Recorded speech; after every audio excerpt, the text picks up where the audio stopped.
Hello, coucou, bonjour, ici Nicole depuis Terre du Sud pour la radio-télévision Attitude Énergie Santé. Alors aujourd'hui, j'ai très envie de vous montrer quelqu'un que j'adore. J'attends l'automne avec impatience en pensant à lui. Alors j'avance doucement pour que vous ne le découvriez pas trop vite. Voilà. Je lève un peu là. Vous découvrez, en même temps que moi, des couleurs magnifiques. Alors maintenant que vous l'avez découvert, je vais m'approcher de lui. Vous sentez qu'il commence à avoir des feuilles mortes. C'est l'automne, donc quand on marche, il y a des feuilles qui font du bruit. Là, on est en train d'entrer dans son feuillage. Je vais tout doucement, maintenant que j'ai quitté le contre-jour, reculer pour que vous puissiez le découvrir vraiment. Je vous le montre dans toute sa beauté. Je suis totalement amoureuse de cet arbre qui est magnifique. Et regardez ces couleurs jaune, orange, brun, encore un peu de vert. Dans le ciel bleu, c'est vrai que nous, à Terre du Sud, on a une chance extraordinaire. Regardez, avec les feuilles de chêne, comme c'est magnifique. Alors c'est une des choses que m'a appris mon petit lopin de terre du Sud, c'est que chaque espèce avait ses rythmes. Chaque espèce d'arbre avait sa façon de gérer le déroulement des saisons. Et même dans chaque espèce, chaque arbre vit sa vie. Nous, on a énormément de chênes et ils ne perdent pas tous les feuilles au même moment. Et ils ne les retrouvent pas non plus au même moment. Et à cet arbre, vraiment que j'adore, on a la chance qu'il soit tout près de notre maison. Et vous voyez là-bas au fond, c'est la terrasse de la chambre d'hôte d'Elf. Et depuis la terrasse de Delphes, on a ce paysage féerique avec ses couleurs flamboyantes d'automne. Eh bien, aujourd'hui, on va faire la vidéo juste à côté de mon copain le tilleul. Alors, voilà, il est là, à côté de moi. Alors, ça n'a pas dû vous échapper. Quand je vous ai présenté le tilleul, il y avait un essoufflement dans ma voix. Alors, c'est tout simplement parce que je rentrais de promenade avec Diego et que j'ai pas pris le temps de, comme on dit, de reprendre mon souffle. Alors, qu'est-ce que c'est que cette idée de reprendre son souffle? Eh bien, pour pouvoir reprendre son souffle et le réinstaller, calme, détendu, profond, lent, il y a plusieurs étapes passées en revue. La première étape, c'est de se mettre en situation de pouvoir l'observer, le percevoir, le ressentir. On est souvent dans la vie active et on ne prend pas le temps de ressentir les choses, de s'observer. Là, je fais une toute petite pause. Il y a les oiseaux qui sont super contents ce matin parce qu'on a eu hier une journée avec de la pluie, du vent, des orages. Et là, aujourd'hui, c'est à nouveau ciel bleu, c'est très calme, les couleurs sont magnifiques, l'air est pur. Et les petits oiseaux, ils sont tout contents. Alors donc, je disais, la première étape, c'est celle tout simplement de la mise en position d'observateur. On ne tire aucune conclusion, juste on observe, on ressent. Et on s'aperçoit que le souffle est court. On est en hyperventilation. C'est-à-dire qu'on est bien largement au-dessus de la dizaine de cycles respiratoires par minute. Et là, c'est juste d'accueillir ce constat et surtout de ne tirer aucune conclusion. Simplement de l'accueillir et d'accompagner ce souffle tel qu'il est, sans rien en changer pour l'instant. Et là, ça va être d'accepter pleinement ça, éventuellement de s'allonger si c'est nécessaire, mais en restant en position assise, en restant dans l'activité qu'on est en train de faire, il y a tout à fait possibilité de se caler sur le souffle et d'aller un petit peu le guider. Parce que ce que la respiration a d'extraordinaire, c'est qu'elle est automatique, elle se déclenche à la naissance, avec les alvéoles pulmonaires qui se défripent et l'air qui investit tout l'arbre respiratoire. Et ça va nous accompagner de manière totalement automatique jusqu'à temps de rendre le dernier souffle. Mais on a en permanence la capacité, la possibilité d'aller intervenir consciemment et volontairement sur ce souffle. D'où l'intérêt d'être au clair, et là le mental va être extrêmement intéressant. On est toujours en train de dire le mental nous gêne, il faut le mettre de côté, le laisser jouer dans son coin.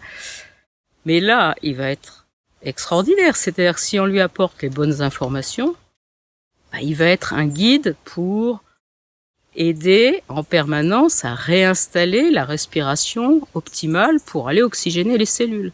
Parce que finalement, le but de la respiration, c'est quand même d'aller oxygéner chacune de nos milliards de cellules jusqu'aux confins du territoire pour qu'elles soient en capacité de faire son travail, de se nettoyer, de se réparer et de se régénérer. Donc, on va se caler sur le souffle sur lequel on est. On est en conscience qu'on est en hyperventilation et on va de manière consciente ralentir les choses. Alors pour ralentir les choses, il y a un exercice tout simple qui est facile à faire, qui est de compter à peu près des secondes, mais peu importe. Chacun compte à son rythme, chacun va avoir son rythme propre et chacun va savoir à quel rythme il est en confort de respiration, au stade où il en est dans son travail de découverte de la respiration. Mettons que ce soit 4, le chiffre. Pendant 4 temps, on va inspirer. On va installer une très légère pause en inspire poumon plein. Mettons de 2. Ensuite, on va expirer. Et là, il y a 2 possibilités. À vous de trouver celle qui vous convient le mieux. Ou vous expirez sur 4 temps, comme vous aviez inspiré. Ou vous avez envie d'allonger un peu l'expire, vous sentez que c'est bien pour vous d'allonger un peu l'expire, et vous allez expirer sur 5 ou sur 6. Et quand vous avez expiré, au lieu de laisser l'inspire suivant se déclencher de manière naturelle, et là, comme vous étiez en hyperventilation, il va venir tout de suite l'inspire suivant, vous allez retenir un peu une apnée poumon vide. Alors ne forcez pas, il ne s'agit pas de s'étouffer totalement poumon vide et de après reprendre une grande inspire. C'est pas ça du tout qui est demandé. Ce qui est demandé, c'est vraiment d'accueillir cette hyperventilation avec douceur, avec bienveillance, de la transformer pour réinstaller une respiration qui soit une respiration sous l'égide du parasympathique, on verra ça dans d'autres vidéos, et donc une respiration de calme, de détente, une respiration de yogi, même si on n'est pas yogi. Donc, de la douceur, de la bienveillance. Donc, un tout petit temps de pause expiratoire, et on repart sur 4 temps l'inspire, 1 ou 2 temps une pause inspiratoire poumon plein, 4, 5 ou 6 temps un expire, 1 ou 2 temps une pause poumon vide, et le cycle suivant. Et vous allez voir que en 2 ou 3 minutes maximum, vous allez réinstaller tout naturellement une respiration qui va être vraiment complètement dans l'ouverture, dans la détente, et vous allez sentir un mouvement qui se fait entre tout l'arbre ORL et pulmonaire et l'assise qui va se poser dans le ventre, dans le bassin, sur le plancher pelvien. Vous savez qu'on a plusieurs diaphragmes.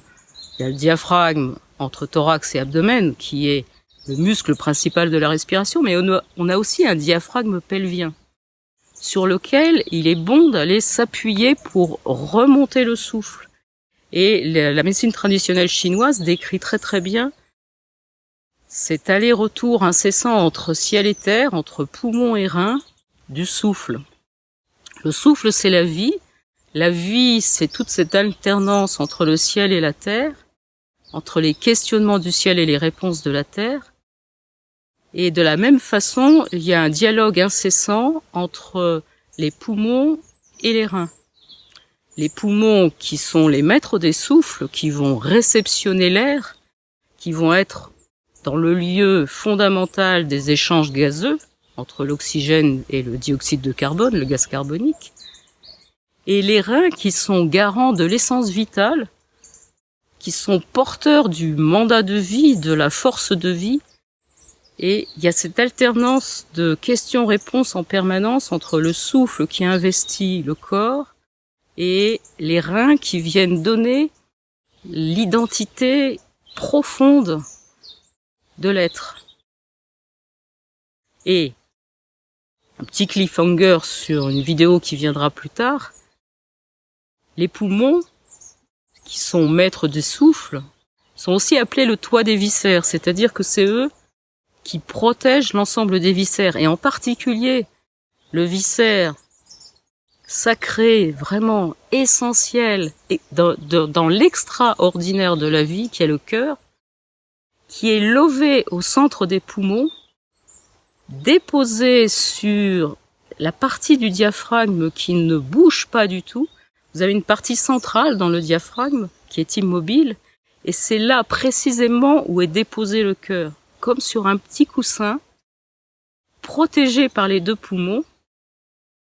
Et vous avez un dialogue extraordinaire entre les poumons et le cœur, et en même temps entre le poumon et les reins, dans la circulation des souffles entre ciel et terre. Et en même temps entre le poumon et le bloc rate-pancréas, dans toute la gestion des liquides aidés par le rein. Et il y a toute une alchimie qui se fait là, ça on verra ça au fur et à mesure, mais en tout cas, ce petit exercice de remise en respiration lente, profonde, détendue, est vraiment le garant d'une oxygénation cellulaire de qualité. Voilà, c'est ce que je voulais partager avec vous aujourd'hui. Je vous souhaite une très belle journée. Pour nous, ici, ça démarre, mais super bien. On a une journée d'automne inondée de soleil. Et je vous dis à demain pour une autre vidéo.